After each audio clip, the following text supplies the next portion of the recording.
Olá pessoal, sou Flávio Thaís do canal História da Verdade. Antes de começar, deixa o like, porque o like é muito importante para a ascensão do conteúdo da plataforma do YouTube, né? E continuando a série de Marx, vamos falar hoje da crítica da filosofia do direito de Hegel, tá?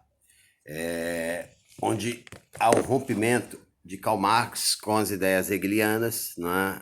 Afinal de contas, as ideias hegelianas elas são abstratas, né? Elas não são ideias materialistas como Marx vai classificar depois, que é a necessidade da história para a transformação, tá? Marx tem uma influência, né, hegeliana clara, né? Embora quando Hegel nasce em 1770 e morre em 1830. Marx ainda tem 13 anos quando ele morre, né? Durante 20 anos pós-morte de Hegel, ele vai influenciar ainda toda a filosofia alemã e a partir dos anos 40 ele vai perdendo essa força, né? É claro, e depois em 48, né, vai nascendo, vai dando lugar ao pensamento de Marx, tá? E por quê? Marx vai começar a romper com Hegel, né? Na na primeira crítica a Hegel, né? Porque Hegel ele tem uma concepção de Estado, um Estado privatista, de um Estado que só pensa em si mesmo, aliás, de uma sociedade privatista que só pensa em si, né? E que não dá espaço para outro. E Hegel é um monarquista e acredita que a solução está num Estado, tá? Onde Marx vai romper definitivamente, ele rompe nesse livro chamado Crítica à Filosofia do Direito de Hegel. Por quê? Ele já está escrevendo, ele escreve a primeira crítica a Hegel em 1943. Já 6 meses depois, em 1944, ele está em Paris e vai ter contato com o quê?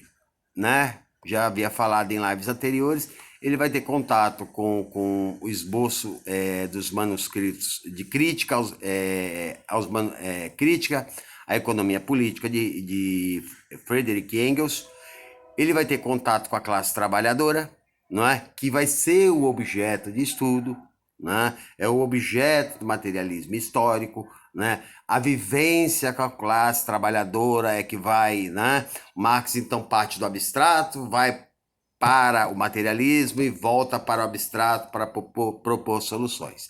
Tá? Em 1944, em 43 ele ainda não é. 44, rapidamente ele se transforma em comunista. Tá? Então essa vivência com a classe trabalhadora e mais tarde a vivência com o Engels, né? E o trabalho clássico de Engels, né? A situação da classe trabalhadora na Inglaterra, é que leva Marx definitivamente ao rompimento hegeliano, porque é uma filosofia abstrata, né? Uma filosofia que aponta defeitos da sociedade, mas não aponta um caminho, realmente, um caminho que leve, né, à transformação da sociedade.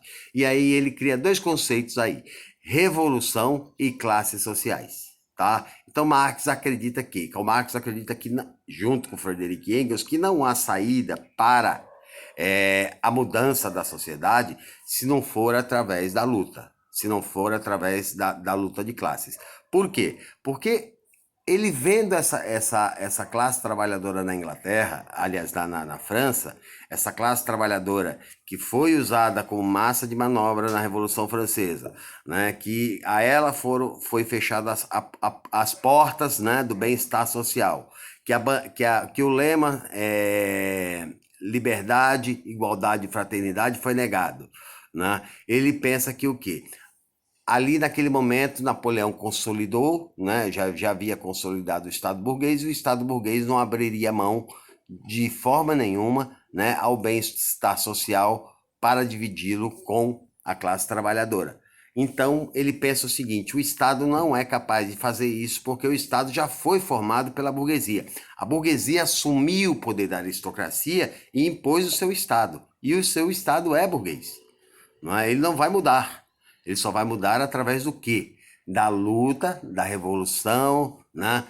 Inclusive, se for necessário, em armas, para poder o quê? Levar a classe trabalhadora, a grande maioria sofrida e explorada, né, a condição de sujeito da história, que conte a sua própria história, né, e que participe também do bem-estar social. Tá? Então ele faz essa crítica, é o rompimento com Hegel, não é? E esse rompimento ele demonstra claramente quando ele vai publicar lá em 1948, né, 1848, o documento que o levará para, o transformará em um fenômeno da história, juntamente com Engels, né, que é o Manifesto do Partido Comunista.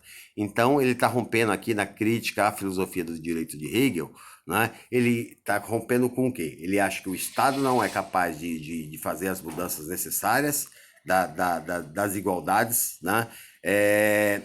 Que o mundo social é privatista mesmo, né? Ele acredita em todas as ideias de Hegel, mas Hegel não é capaz de contrapor, né? Ou apresentar uma mudança que não seja através do Estado. Tá? Ele vai levar, é claro, ele vai pegar a questão da dialética hegeliana, ele vai usar muito da dialética hegeliana, mas ele não é um hegeliano. Né? Essa dialética hegeliana de nada vale se ela não for materialista, ou seja, se ela não tiver em contato com a própria sociedade, né? E a conscientização dessa sociedade para compreender que seja necessário, que é necessário um processo de revolução. Por quê? Porque só a revolução tira, né, o poder da burguesia que controla os meios de produção da própria burguesia.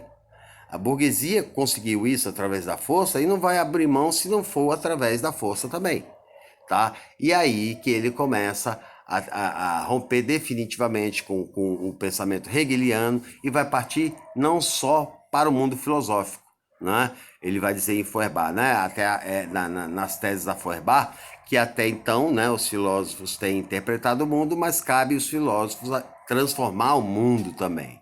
Não é? E o mundo só poderia ser transformado através do quê? Do materialismo histórico, que seria o quê? A filosofia em ação. Né? O pensamento abstrato, a convivência e o abstrato, de novo, de proposições, de soluções. Ok? Tem um livro muito legal que eu tenho em mãos e eu indico a qualquer pessoa que queira aprender um pouco de Marx, é do professor José Paulo Neto. Tá? O nome do livro é O Leitor de Marx. Tá? Ele aqui, tem vários textos, né, que ele faz os resumos sobre Marx. Por exemplo, ele vai fazer um resumo aqui, né, das teses sobre Feuerbach, são 11. Ele vai falar sobre mercadoria, né, e lutas de classe, vai falar de mercado, valor e fetichismo, né, dinheiro e capital. Ele vai falar da emancipação política e emancipação humana, né? É um livro bastante útil para quem quer iniciar as leituras, né? As leituras do mundo, as leituras de Karl Marx. Tá? Eu indico para qualquer um. É um livro fácil de se compreender, são resumos das obras de Marx, né? Eu obtive recentemente. Inclusive, estou gostando muito de alguns temas, né? Por exemplo, ó, regulamentação do trabalho nas prisões, né? Uma lei eficaz para a responsabilidade civil. Tá? Então, é um livro que eu indico a todos que querem começar, né, as leituras de Marx. Né? O professor José Paulo Neto, para quem não sabe, ele é um professor emérito da Universidade Federal do Rio de Janeiro, né? Do curso de assistência social, mas é um dos mais respeitados marxistas do país. Tá? Então, crítica à filosofia do direito de Hegel é o rompimento definitivo de Hegel. Por quê? Porque Marx não acredita que o Estado é capaz de propor soluções. Por quê? Porque o Estado é burguês. O Estado tem a sua construção burguesa na Revolução Francesa. Tanto que ele fala lá mais tarde, né, e eu já falei em outras lives, né, que a história, quando se repete, é uma tragédia e pela segunda vez é uma farsa. Né? Por quê? Com a ascensão de Luiz Bonaparte, lá depois de 1848, se totalizará, não é, a consolidação burguesa, né, de toda a concepção de Estado. Tá? Então, o Estado sempre será burguês, porque ele é voltado para o trabalho da burguesia. não é? E sempre fechará as portas da classe trabalhadora. Por isso que ele vai contestar veementemente o Estado.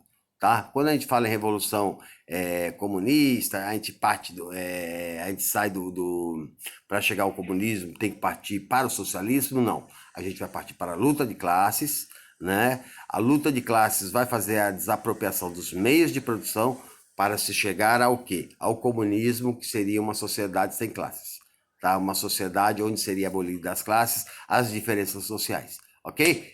Crítica à filosofia do direito de Hegel. Tá? Indicação, eu vou deixar embaixo, eu vou deixar escrito o livro do professor José Paulo Neto, né, e a biografia da crítica à filosofia do direito de Hegel, ok? Então, é o rompimento de Marx e Hegel, né? Aliás, Marx não é hegeliano, mas ele vai abandonar as concepções hegelianas lá pelos idos de 1844, tá? De 1843 a 44, ele rompe definitivamente com isso.